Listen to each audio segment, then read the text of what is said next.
down here. I'm from Chicago, and it's real cold in Chicago. So I know it was cold down here about a week ago, right? But it's still warmer than what it is in Chicago. I appreciate Bruce and administration here at Conner State for having me on campus. It's a pleasure being here with you. I've been in a lot of places in Oklahoma. This is my first time coming to Warner, Conner State College. So it's nice to be. It's always nice to be places where you've never been before. I've been on a journey, I guess you could call it, since around 1986, going back to the Wild West. Actually, my brain is in two halves. One brain is today, one brain is the 19th century. And a lot of times, I'm kind of in the twilight zone. And it's very interesting how you go there and it's a different place. Many of you may not have ever experienced that, but maybe some of you will. It's very interesting to go back 100 years plus and kind of look at the world, what it was like 100 years ago. I went to high school in Arcadia, Oklahoma. That's on Route 66. I don't know if any of y'all. They have a red brown barn. A lot of times they use that for advertising purposes when they talk about the state of Oklahoma because the barn is unique in the state. But anyway, I went to high school there. Basically, I grew up in Chicago and spent summers in Arcadia, and then I came down for my last 2 years of high school. I have a lot of cowboys in my family from the Arcadia region. And when I came down from Chicago for summer vacations, I thought they were strange because growing up, and I grew up in an area where there was a lot of westerns on TV and movies, but you didn't see any black cowboys. And I had all these folks in my family who were black cowboys and cowgirls. And it was just, they were roping and riding, and I had one cousin who participated in rodeos as a bareback rider, and he was very successful at that. Now he's a psychiatrist, but his father talked him about becoming a rodeo rider, so he might break his neck one day, he don't want to do that. But I have all these folks, and I still have a lot of relatives in the cowboy genre here in Oklahoma. And so I just said, well, this is what people in Oklahoma do. They're cowboys. Regardless, they're Indians, they're blacks, they're whites. There's a lot of cowboys in Oklahoma, so I just, resolved with that. I didn't even have any type of historical context for African Americans on the western frontier at all. And I did remember one day, because I asked my grandfather a million questions. That's the type of person I was as a youngster. I would ask questions all the time. And still, as an older person now, I still ask a lot of questions. And generally, if you ask questions, that's the way you're going to get answers. If you never ask a question, you will never find out anything. So asking questions is key to enhancing your state of being, of knowing what's going on in the world. I tell my students that all the time. If you can't ask questions, do research. You should have questions about life, about things around you, how to, why things are the way they are. So anyway, I asked my granddad if there were any black lawmen. He remembered. I had just watched the Wyatt Earp movie on TV. I think it was the Henry Fonda movie called My Darling Clementine. And he told me, he said, yes, he remembered black deputy U.S. marshals riding through Arcadia when he was a little kid. And they would have been deputies out of the Guthrie Court. And I asked him if he knew any of them by name. He said, no, he didn't know him by name, but he remembered them riding through Arcadia. And I thought my granddad was just kind of pulling my leg, I said, okay. So years later, jump in almost 30 years, they used to have a black rodeo in Chicago every February for Black History Month. And they had a stagecoach that came out. And the stagecoach was stuck up in this rodeo. They had little skits. And a black man came out with a badge on. The badge was so big, I was way up in the higher stands, so you could see the badge. And he saved the day. And I told my wife, I said, that's a nice skit, but there's no literature anywhere that stated black people did anything like this ever. And so then the wheels got to turning in the back of my head, and I started learning about Oklahoma's real history. And I heard a little bit about the Seminoles, and the Seminole Indians and Seminole blacks. And I told my wife, next time I go to Oklahoma, I'm going to try to find out about that. So the next time I went to Oklahoma, which was about 13 years or so after I came out of high school, I went to Awoka and got a lot of information on the Seminole Nation and its history, which is pretty illuminating.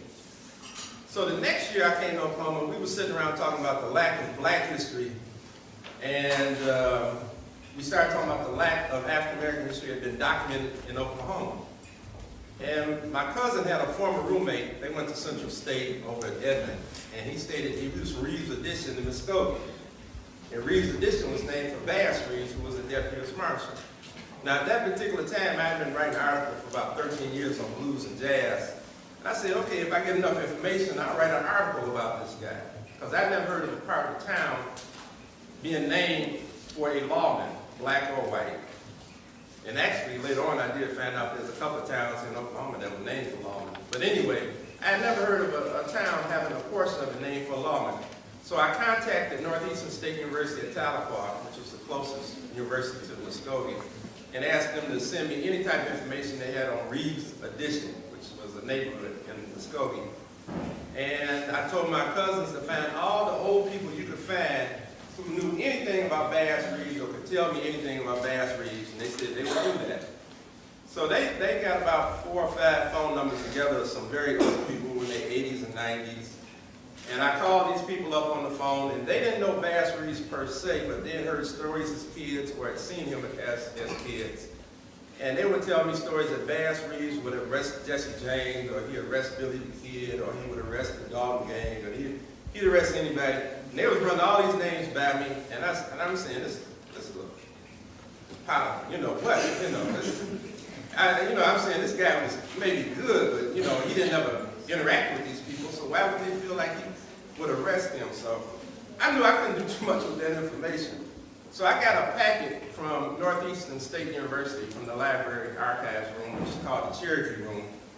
And in the packet, they had a map of Reeves Addition in Muskogee, and they had a write-up on how the town, that portion of town was founded. And it was founded by a banker, a white banker named Ira Reeves. But due to the fact that that neighborhood is predominantly black today, black people thought it was named for Bass Reeves, which it wasn't. So I said, this isn't getting me any good. I'm not going to get an article on this. So I put that all the way, put it up. And I got to thinking, I said, well, I knew there was a little museum in Denver, Colorado, called the Black West Museum. I said, let me call him up and ask him if he known any black lawmen in the Wild West of note, because my curiosity got piqued by that point. I just want to know about any lawman of note who was African American in the Wild West. So I dialed him up and talked to the director. At that time, the museum was in the basement of a radio station. And today they have their own building. And I asked him if he knew of any lawman of African descent who did anything in the Wild West.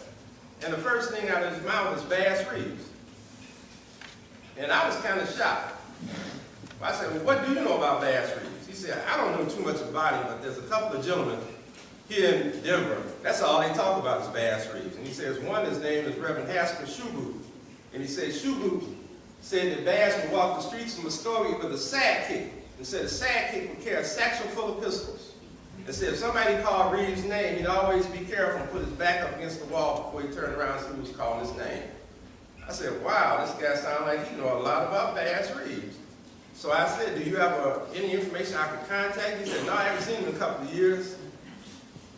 And I said, okay, I'll see what I can do then. I called up the operator in Denver, and most of the time, older people later in senior citizen homes, nursing homes, or they were relatives. And I knew this guy had to be pretty old. And so I asked her if she had a listener for Reverend Haskell Shoeboot, and she said, yes, she did. I dialed the number, and the lady answered the phone, and I said, I'd like to speak to Reverend Haskell Shoeboot. She said, just a minute. And when Reverend Haskell Shoeboot came to the phone, he was like, hello, can I help you? It was very, it sounded like he'd been dead about 5 years. So we started this conversation. I asked him, I was trying to get some information on Deputy Marshal Bass Reeves. And he laughed. I don't know why he laughed, but he laughed. I guess he was overjoyed about somebody inquiring about Bass Reeves, or something to that effect. Then he went and said, Bass was the greatest rider, greatest shooter, greatest roller, greatest blah, blah, blah, blah, blah. The same type of thing other old folks I talked to in Oklahoma. And I'm saying to myself, I can't do nothing with this. This is nice to know, but, to myself, I'm not telling him this. There's nothing I can do with this. And then evidently he must have read my mind. Because he said, I tell you something I've seen with my own eyes. I tell you something, I see my own eyes. You know, he said it like that. And I'm saying, okay, and he repeated that several times. Then he told me he drove the hack for Bud Ledbetter in Muskogee as a young man. And I stopped him because I'm saying, what is a hack? And he laughed again. He said it was a one-horse carriage. Well, if I'd been thinking enough, I do remember they used to call taxi cabs in Chicago hacks back when I was a little kid, but my mind wasn't moving that fast. So anyway, he said that Bud Ledbetter, who was the top lawman in Muskogee, this would have been around 1905, 1906, had a posse after an outlaw at Gibson Station, which was 12 miles north of Muskogee. And he said that they were trying to kill this guy. I guess he did something real bad. And one of the things that a lot of the older people who I had talked to before had told me that Bass was arresting a lot of white people. Now, I had a lot of problems with that because during my early days, I was coming to Oklahoma when Jim Crow was in effect. And black people weren't allowed to do too much of anything in certain areas. And I had a cousin in Chicago who was a Chicago police officer in 1965 when he started. A black police officer in Chicago couldn't pick a dead white body up off the ground and put him in the paddy wagon. So I had a real hard time with these older people telling me that Bass was arresting white people because the whole scenario of police segregation at that time. So I asked him, I said, what was the outlaw? Was he black or was he white they were trying to kill? He said he was white. So again, that was a little possibility in my mind. So anyway, he said they were shooting at the guy and they wasn't hitting him. And he said about the middle of the day, they had expended so much ammunition that Bud Ledbetter got irate. He got upset. And he sent somebody back to Muskogee to get Bass Reeves. Well, he said that when Bass came on the scene, the sun was starting to go down. And they had quit shooting at this outlaw. And most of my frame of reference, like a lot of people with Westerns, you have this cowboy mentality in your head. He said this outlaw jumped up. And I'm thinking, okay, he jumping up, going to get on his horse and make a run for it. And he said he started running across this field. And that just burst my bubble right there, because I'm thinking he's going to get on his horse and make a run for it. So he said the outlaw jumped up and started running across the field. And the posse started shooting at him. And they were missing. And he said, Bud Ledbetter hollered, "Get him, Bass!" And he said, Bass Reeves said coolly and calmly, "I will break his neck." And he said Bass took his Winchester rifle at a quarter mile, broke this man's neck with one shot. Now, when the man told me that, chills went up down my spine. I had never seen nothing like that in a Hollywood movie. A quarter of a mile is at least 2 city blocks. And a moving target, at 2 city blocks, a stationary target is very hard to hit. But to call a shot on a moving target at 500 yards and do what you say you're going to do, that's almost, that's phenomenal type of action. So at that point, I got mad. I thanked him for the story. I slammed the phone down and said, man must think I'm crazy. Here I'm trying to get some information on Bass Reeves. He's going to tell me the biggest lie I've heard in my life. Well, Shubu told me he was 98 years old. And generally anybody who is up in age, 98, a lie is not going to get him too much, is it? Because he got one foot in the grave. Most times people tell lies because they're going to get something out of the lie. This man is not going to get nothing out of the lie at 98 years of age. And then it started, kind of eating at me. I said, this man might be telling the truth. And then, I was trying to say, if it's the truth, it's one of the greatest stories I've heard in my life. And I used to walk up and down Michigan Avenue in Chicago. I used to walk about a mile to work on Michigan Avenue from the train station to Loyola University where I worked at that time. And then I just made a determination. I said, what I'll do, I'll try to find any and every bit of information I can find on this man to validate whether any of this information has any validity to it. And at that point in time, I loved my wife very dearly and my daughter, but I became possessed, absolutely possessed, morning, noon, and night at trying to find out the life and the story of Bass Reeves. I contacted the University of Oklahoma, which has one of the best Western history libraries in the United States. And I asked them if they knew anything about Bass Reeves. They said, yeah. And I said, what do you have on Bass? They said, we have a paper here called the Forgotten Lawman that was written by a student in the late 1950s. And it's sitting here, nobody's done anything with it, but you can look at it, but you can't use it because we don't know what the author is. And I was overjoyed. I said, well, send it to me. I'd be glad to see it, whatever the copying fees is, I'll be glad to play it. So they sent it to me, and this paper was written by a white student named Richard Fronterhouse, who was from Hilton, Oklahoma. And he grew up hearing about a black lawman as a kid, but didn't have a name. And when he went to OU at Norman, he decided to find out who this lawman was. So he took a 100-pound, reel-to-reel tape recorder around the state of Oklahoma and interviewed about 29 people, including Bass Reeves' daughter. And he found two cowboys that validated the fact that they witnessed Bass Reeves shoot an outlaw at 500 yards in a gunfight.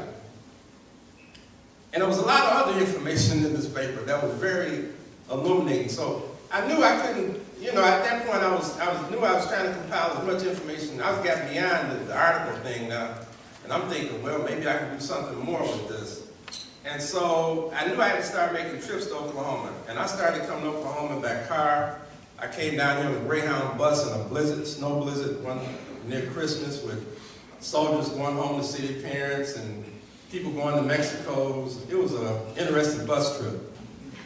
I made many trips to the Oklahoma archives, and then I went to Fort Smith and made a lot of trips. And as the information started compiling, I kept telling myself, this man couldn't have been that good.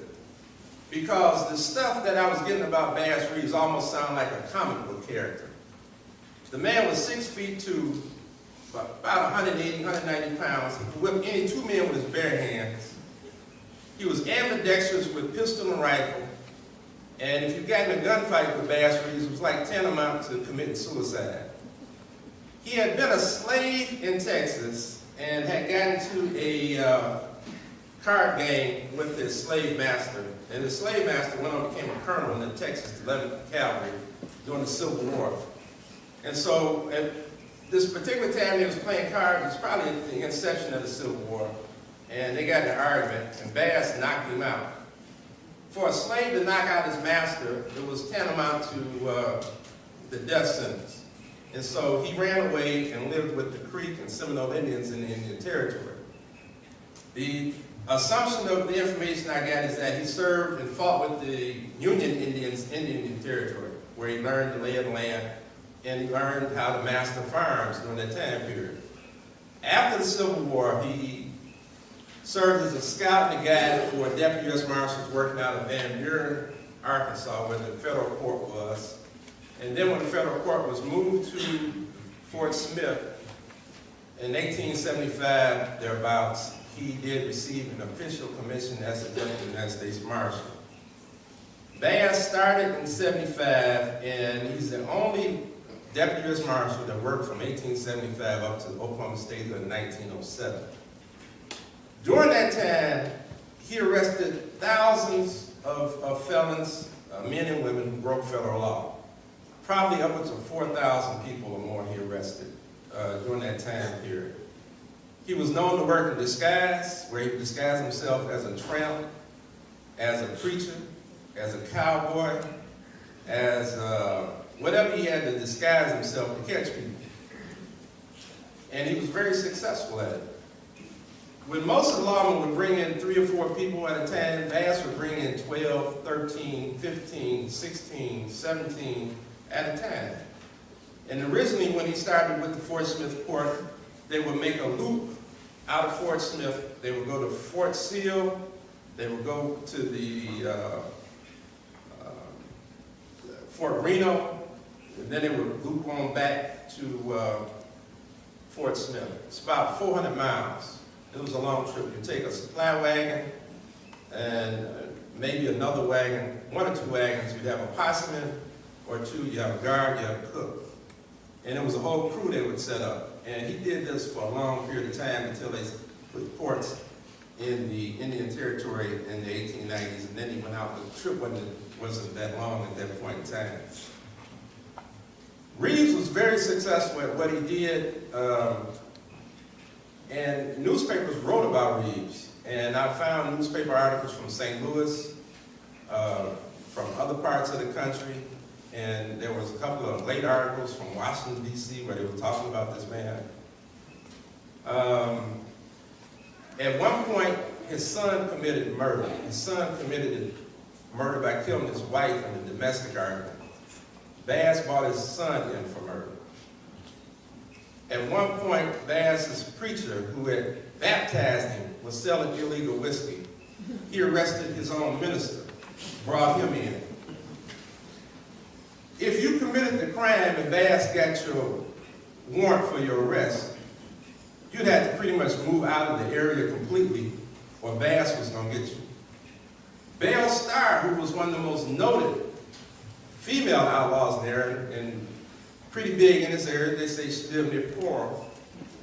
The only time she ever turned herself in at Fort Smith was when Bass Reeves was given a warrant for her arrest. And she found out about it, and she turned herself in.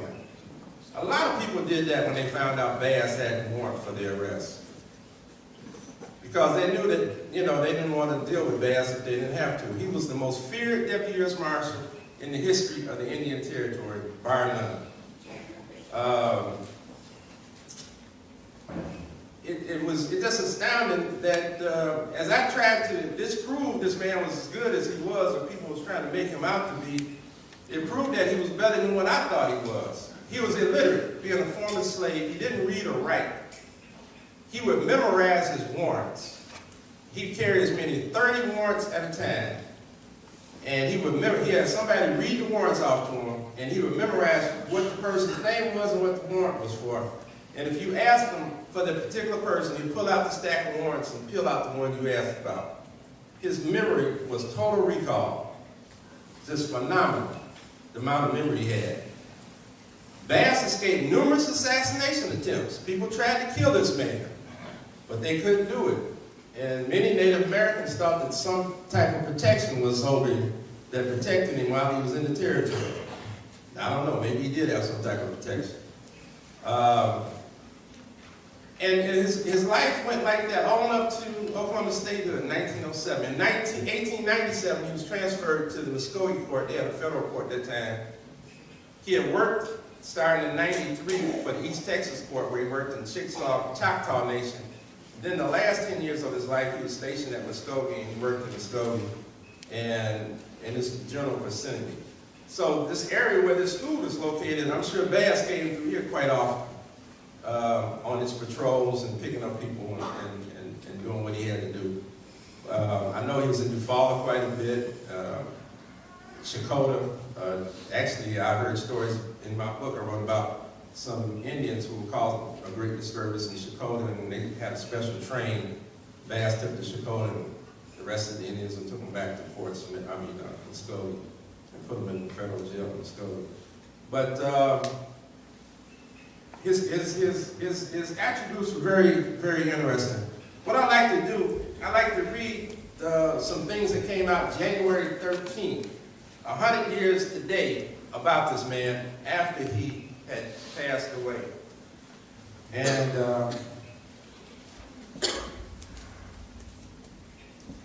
let me back up a little bit. I have one here from St. Louis Globe Democrat. This is October 17, 1885. A batch of United States prisoners. Deputy United States Marshal Bass Reeves came about dark tonight with 17 prisoners from the Indian Territory, all of whom are lives in the United States jail. Among them is Hens Hosey, a white man well known all through the district, who was charged with the murder of Mitchell Collins, a Creek Indian. On the 11th of March last, Hens claims that Collins stole his horse, and he fouled and killed him and recovered the animal. One Deltrick is a white man who is charged with the murder of a Creek Indian in the Choctaw Nation on the 7th of September last in a manner that places his neck in jeopardy.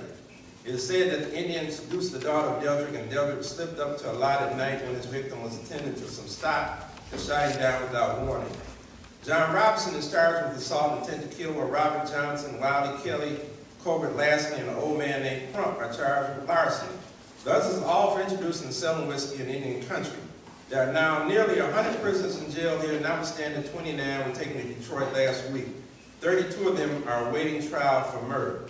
So this is just a sample of the newspaper articles that would appear about Bass in the late 19th century. And this one came out in the St. Louis Globe Democrat newspaper. As time went on, and when Bass was stationed in Muskogee, the Dallas Morning News wrote an article about Reeves' police work. It says, surrenders on a dream. Negro freedmen held for grand jury in assault case. Muskogee at July 15. Jerry McIntosh, the Negro freedman who was charged with saturating his wife with clothing with kerosene, then setting fire to them, came to the city today and surrendered to Bass Reeves, Deputy United States Marshal. McIntosh says he dreamed last night that Deputy Reeves came upon him in the brush, and when he jumped up to run, the deputy shot and killed him. When he awoke and realized it was only a dream, he decided to come to town and give up immediately. He was arraigned before the United States Commissioners today on the charge of assaulting his wife with intent to kill. After pleading guilty, he was bound over to the grand jury and was sent to jail and defaulted $10,000 bond. And that was from Dallas Morning News. Very interesting. Now this is from a newspaper 100 Years Today. This is the Daily Oklahoman. Bass Reeves dead. Bass Reeves, the oldest deputy marshal of the old Indian Territory days, died here tonight of consumption. Reeves served during the days of Judge Parker at Fort Smith when men were hung every week. He was in the government service in Indian Territory for 30 years and said to have at least 20 notches on his gun. This one is from today, 100 years ago, and this is the Washington Herald, Washington, D.C. Killed scoring his time. Bass Reeves, noted Secret Service manhunter, dead. Muskogee, Oklahoma, January 12. Bass Reeves, for 30 years, a Deputy United States Marshal in the old Indian Territory, died here tonight. Reeves had the distinction of being the most noted manhunter in the territory. He is credited with having more notches on his gun than he had fingers and toes. The Washington Herald, Washington, D.C. newspaper.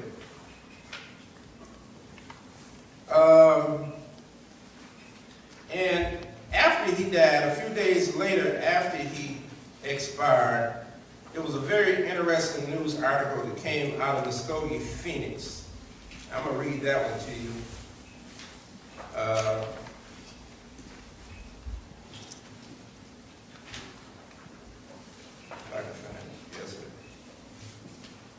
This is Muskogee Phoenix from Saturday, January 15, 1910. Bass Reeves. Bass Reeves' Negro was buried yesterday, and the funeral was attended by a large number of white people, men who in the early days knew the old deputy marshal and admired him as a faithful officer and respected him as an honest man. Bass Reeves was a unique character, absolutely fearless and knowing no master of duty. The placing of a writ in his hands for service meant that the letter of the law would be fulfilled, though his life paid the penalty. In the carrying out of his orders during his 32 years as the Deputy United States Marshal in the old Indian Territory days, Bass Reeves faced death 100 times. Many desperate characters sought his life, yet the old man, even on the brink of the grave, went along with the pathway of duty with the simple faith that some men have who believe that they are in the care of special providence when they are doing right. The arrest of his own son for wife murder, for which crimes the young man is now serving a life sentence, is the best illustration of the old deputy's Spartan character. He performed that duty as he did all others entrusted to him, and he was invariably given the worst cases, with an eye single to doing his duty under the law. Black-skinned, illiterate offspring of slaves whose ancestors were savages, this simple old man's life stands white and pure alongside some of our present-day officials in charge of affairs since the advent of statehood. To them, duty, honor, and respect for law are bywords, and their only creed is get what you can, stand in with the boss. Bass Reeves would not have served under such a regime. Black though he was too white for that. His simple, honest faith in the righteousness of the law would brook no disrespect for his mandates, and some of the little ones in charge now would not have dared suggest such a thing to this man who feared nothing but the possibility that he might do wrong. Bass is dead. He was buried with high honors, and his name will be recorded in the archives report as a faithful servant of the law and brave officer. It was fitting that such recognition was bestowed upon this man. It is fitting that black or white, our people have the manhood to recognize character and faithfulness to duty. And it is lamentable that we as white people must go to this poor, simple old Negro to learn a lesson in courage, honesty, and faithfulness to official duty. And that was the Muskogee Phoenix, January 15, 1910. Yeah, it was very interesting when I finished my first book, Black, Red, and Deadly. I started thinking about Bass and the Lone Ranger. And there was so many similarities that I really kind of went into the research of it. The Lone Ranger had an Indian sidekick, well, we all know him as Tonto, and he rode a white horse, and he was supposed to be from Texas. Well, there was really, if you research the Texas Rangers, it's ludicrous to think of a Texas Ranger working with an Indian after the Civil War. They might have worked with Indians prior to the Civil War, but post-Civil War, you can forget about it. So that scenario didn't make sense. So then I started thinking about it, and Bass had to work with Indians because he was in the Indian Territory, and he worked with many Indian law enforcement officers. And in my book, you will note that I put in the book where he worked with Indian police officers. At the time, the most sad part of his life came about. He was charged for killing his cook on one of his trips into the Indian Territory, and he had to stand trial for it. And it was a trial where it was proven that it was accidental death, but supposedly the cook had threatened to shoot Bass's gray horse, and a gray horse can look from anywhere from near white to near black. So it's quite a good possibility that Bass rode a near white horse at one point during his career. There's a gentleman who worked in Tulsa who told me a story about Bass coming to his grandfather's house out near Kingfisher one time with a white man, two white men and an Indian, looking for the Dalton brothers. And he said the reason why the story stayed in the family so long was because Bass paid for breakfast for his crew with a silver dollar, and that he gave his grandfather, who showed him areas where people could hide out, a silver dollar. And he said that that was too much money, really, for breakfast. And the family told him they wanted to beg off on the silver dollar, and Bass told him don't worry about it because he would get reimbursed later. The calling card of the Lone Ranger was a silver bullet. And then the Lone Ranger worked in disguise. And that was a regular MO of Bass Reeves, work in disguise. And these similarities are very uncanny. Then the Lone Ranger, when he first came out in the 1930s in comic book form, he had a black mask that covered his whole face. And that's the way he was presented in movie serials in the 40s also. It wasn't until the 50s where he had a little black mask that covered his eyes. And Bass being black, he was invisible to some people because his skin was black. And so in a sense, his face was a mask to some people. And so I thought about this, and I really couldn't make a direct connection, but I'd say this is kind of interesting. Then I did research on the author who came out with the Lone Ranger, and I found out that the Lone Ranger broke on the radio in 1932, became the most popular radio show in the United States of America. And many of the prisoners that Bass arrested were sent to the Detroit House of Corrections. And quite possibly even talking about this gentleman who they had been arrested by and what his mode of operations was. And put the icing on the cake, I did have a conversation with a professor out of Wyoming named Dick Ravitch, and he stated that as a college student, he had heard a lecture about a lady who was related to the author of the Lone Ranger, and she stated that the family was aware of this black deputy who worked in the Indian Territory and had used some of this stuff, for this Lone Ranger character, which is very interesting. But even if we cannot prove that Bass Reeves was the inspiration for the Lone Ranger, he's the closest person in reality to have the attributes of the Lone Ranger, which is very interesting. I write about it in the book. But the thing that made Bass really unique was that the fact that he was dedicated to doing his job the best he could. He overcame adversity to do what he had to do. A lot of times people today have a lot of adversity, and I think Bass is a good example of how to do that. I think Bass is a good example for law enforcement officers today, for seeing a person who did their duty to the best of their abilities for over 30 years and had great success at doing that. Bass was the only deputy U.S. Marshal who was arrested. Bass was in jail at Fort Smith until he could make bond. He was there for 6 months in the same jail where he brought hundreds of prisoners to Fort Smith. And when he was able to finally prove that he was innocent of the crime, he went back to work for the U.S. Marshal Service up until the time he retired. So he's the only deputy that we know was incarcerated, was arrested, and went back to work for the U.S. Marshal Service. This man's life is phenomenal. You cannot compare Bass Reeves to any lawman in the history of the United States. He was the greatest law enforcement officer on the Western frontier, bar none. And he was from this area. He's an Oklahoma hero. who lived and died right here in this area and was able to accomplish great things during his lifetime.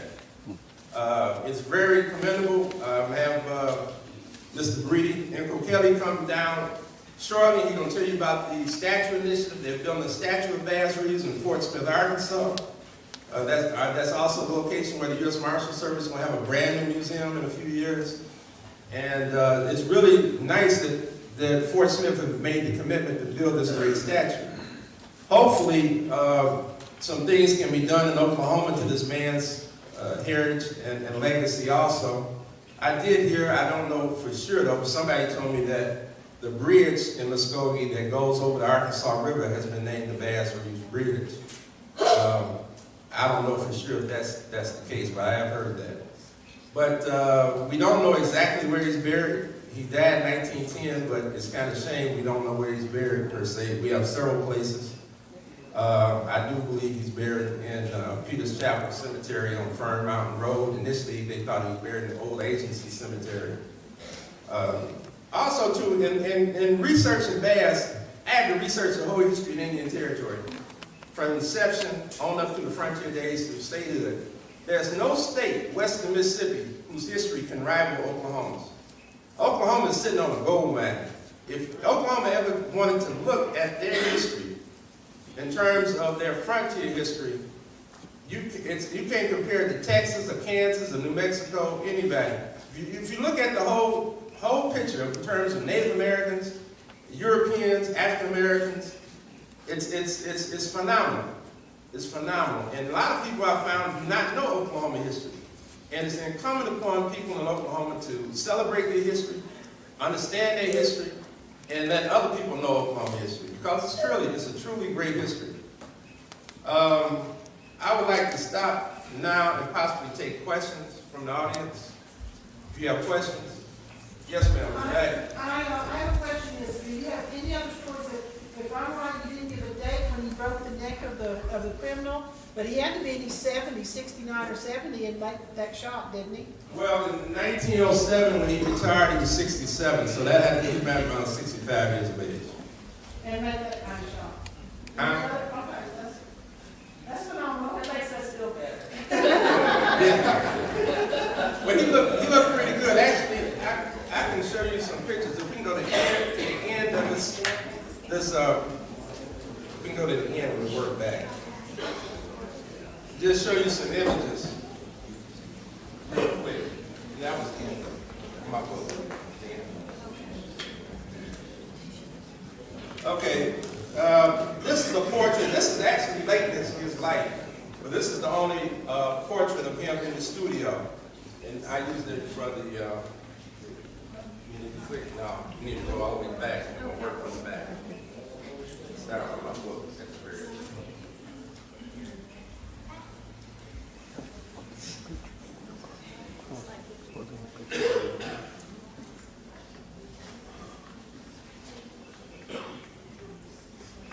These are some images I use when I give a general presentation on African Americans on the Western Front. That's a photo of Choctaw Lighthouse Police, but I want to go back, all the way back. You keep going forward.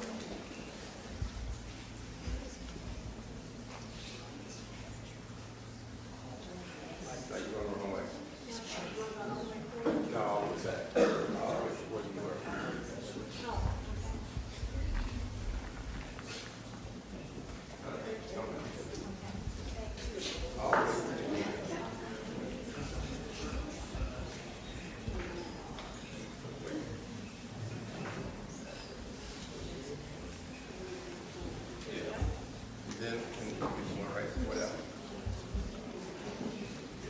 This is an image of the statue that's going to Fort Smith of Bass Reeves.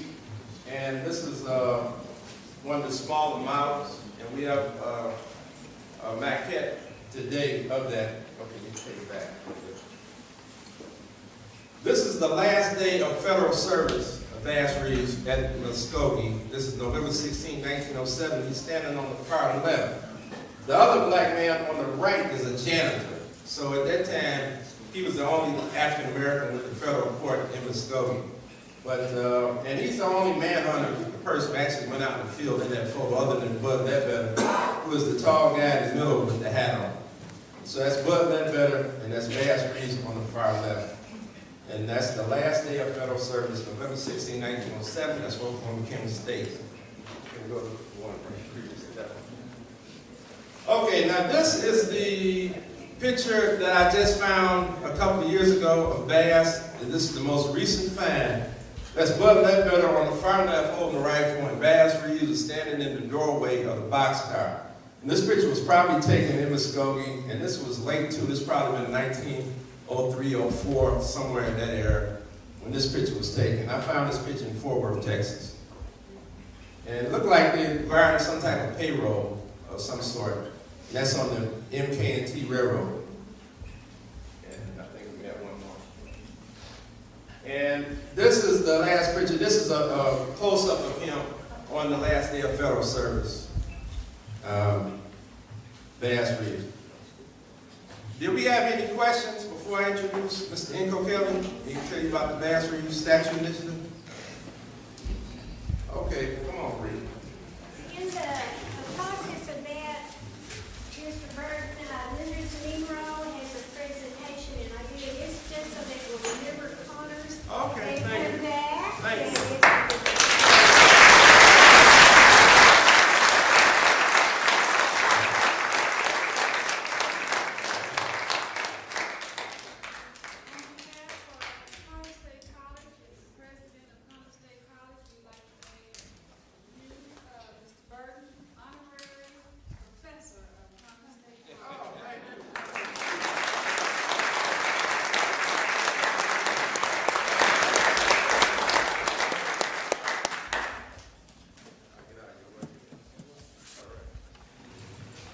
Good morning, Connor State. Good morning. I wanted you guys to be honest with me now. Tell me the truth. How do I look for a man that's 171 years old? Okay? Okay, now y'all really have to tell me the truth on this one. How do I look for a man that's been dead 100 years yesterday? How about that? Again, thanks for having me out. Good morning, good afternoon. My name is Burton Kelly. I'm out of Fort Smith, Arkansas. I have the honor and privilege of training U.S. Deputy Marshal Bass Reeves on behalf of the city of Fort Smith. I'm not born and raised native to Arkansas. I actually was born in Los Angeles. Spent most of my adult life in Houston, Texas. But I was hired with the city in 2005 to be their director for their Department of Sanitation. And there's some parallels there. Like Judge Isaac C. Parker, when he started recruiting African Americans to be U.S. Deputy Marshals in the 1870s, that was barely 10 years after the end of the Civil War. And of course, emancipation was in 1863. Civil War ended shortly afterwards. So for a judge that was working at the behest of President Grant to start recruiting African Americans into the Marshal Service, that was an exceptional thing to do at that time. And like Fort Smith, in hiring of me, I didn't know at the time, but I was the first black department head in the city's history, and still am, to head a major city department. What I didn't know when I arrived in Fort Smith in April of 2005 is, one, I didn't know anything about Bass Reeves. And I pride myself on my historical knowledge and have been bringing history into schools and elsewhere for 26 years. So I didn't know I bore resemblance to the Marshal, didn't know who he was. And of course, the folks that were spearheading this effort to get a statue raised, they had to do everything they could to keep him away from me, to at least let me start doing my job that I was being paid for. Judge Jim Spears is the county judge there. He's leading the effort to get the statue project erected. There's a photo of it. And we have a marquette in the back on the table. And of course, when he was finally allowed to approach me to press me into service to help generate information and excitement about building the statue, I was only too happy to do that. Of course, it's only very rare that someone gets to portray an historical figure and someone as legendary as U.S. Deputy Marshal Bass Reeves. Now, y'all tell me if y'all agree that there is some resemblance. Maybe a little light in the hair, but growing a mustache out just for this occasion. What is also special about Fort Smith is that they're trying to build and erect a statue dedicated to U.S. Deputy Marshal Bass Reeves. It will be one of a kind in this regard. It will be the only equestrian figure on horse, or man on horse statue west of the Mississippi in the United States. It will be erected right outside and just east of Judge Parker's Court, the historic site that's there if you visited it. It will be erected in Pendergraft Park. That's on Garrison Avenue, the main street right into downtown Fort Smith, if you're going east into Fort Smith out of Oklahoma.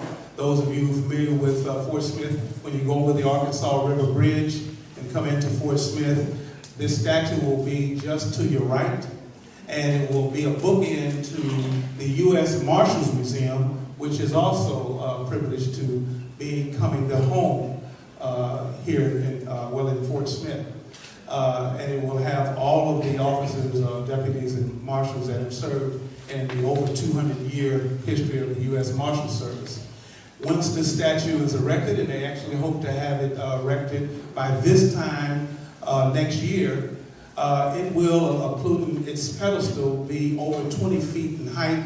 It will be life-size plus 1/3. So it'll be a very large statue. It'll be right there, just as you see it. That's the marquette there. And Bass will be right there with his dog. And when we go into the schools, all the kids always ask, what is the name of the dog? And Bass like to keep it simple. The dog's name is Dog. When we go into the schools, of course, I go in as Bass, and I go in and I portray and tell stories in the first person. And when you're talking to young kids that have only been alive for 7 to 10 years, sometimes it's hard for them to separate reality from their imaginations. So when I tell them that I was born 170 years ago, and then of course been dead 100 years, some of them actually think I'm a ghost or a zombie, or they wonder how that's possible. But we're doing that to bring Fort Smith, Arkansas, Oklahoma history to the young, so they can be inspired and be aware of their great history. So I wanted to just keep it brief and just say that at the entrance into the hall, the auditorium here at the table, if anyone hasn't already, you're welcome to get one of the little tin badges and take one of the Bass Bucks with you as a souvenir, as a photo of Bass on it. We just give those out to try to promote what we're trying to do. I have some information for those that may be interested in how to participate in the fundraising effort. We needed to raise over $300,000, and so far we're just $120,000 shy of our goal to raise the money, the funds necessary to get this great statue erected, which will be great for Arkansas as well as Oklahoma. Bass will be facing Oklahoma, so as you come in from Oklahoma to Arkansas, you will see the Marshal. And of course, hopefully once the U.S. Marshals Museum is built, you'll be coming in to look at that, and you'll see both of those items there. And come visit the historic site. And if anyone wants to participate in any type of parade or come out to a school, just talk to me afterwards. Again, I appreciate you having me out. Thank you very much.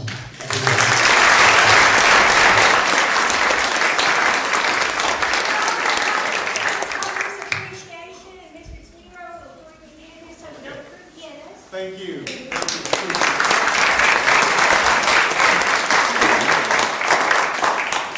And because he has come here so graciously and introduced us to Bass Reeves, we are making him an honorary professor at Economic State College.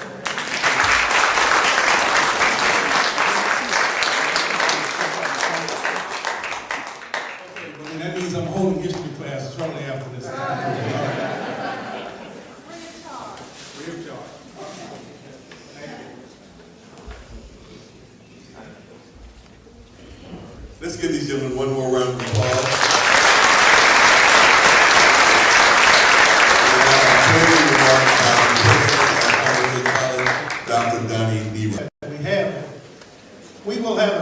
signing by Mr. Burton. You can purchase your books right there where Mr. White is. And we have a table out in the foyer where he will be signing the book.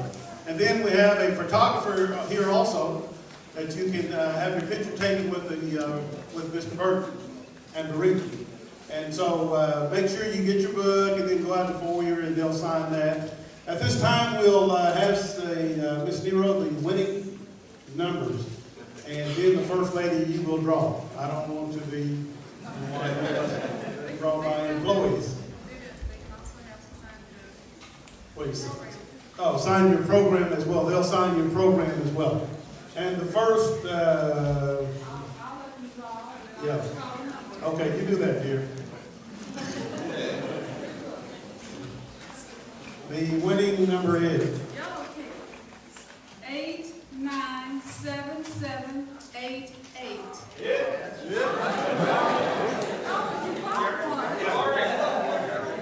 Okay, so make sure you get back there and get another one, okay?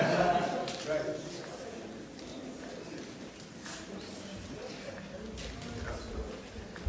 Eight, 9, 7, 8, 5, 2. They had to go back to class. 5, 2.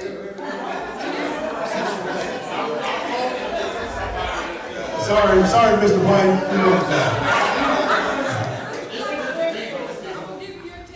No one raised your hand, so Mr. White raised his hand. Okay, Mr. White, you have that. One more. Was that your ticket, Mr. White? No, Bridges. Okay, Bridges ticket. Okay. Oh, white ticket. 543768. Right over here. Is that all we have is 3? We'll get one more. Why not?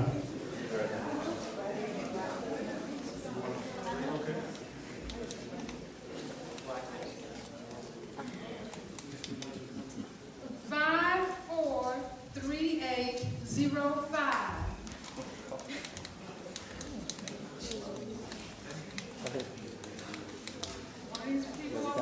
Right here. Okay, young man right here. Thank you. Okay, we're gonna be dismissed and we'll get started. Here you go. I think Ms. Keaton probably already given you, but claim your tickets. Thank you for being here. I'd like to recognize the steering committee. We had a group of people who put this together.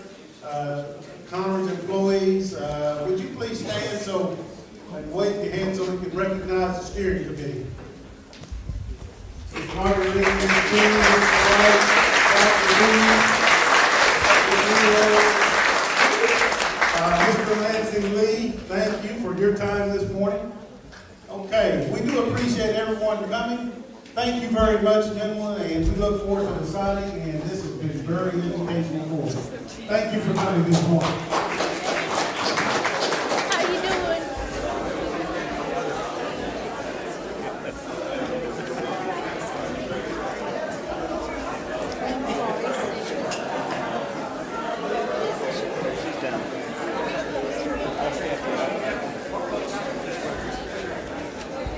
How you doing? How are you doing? I'm good.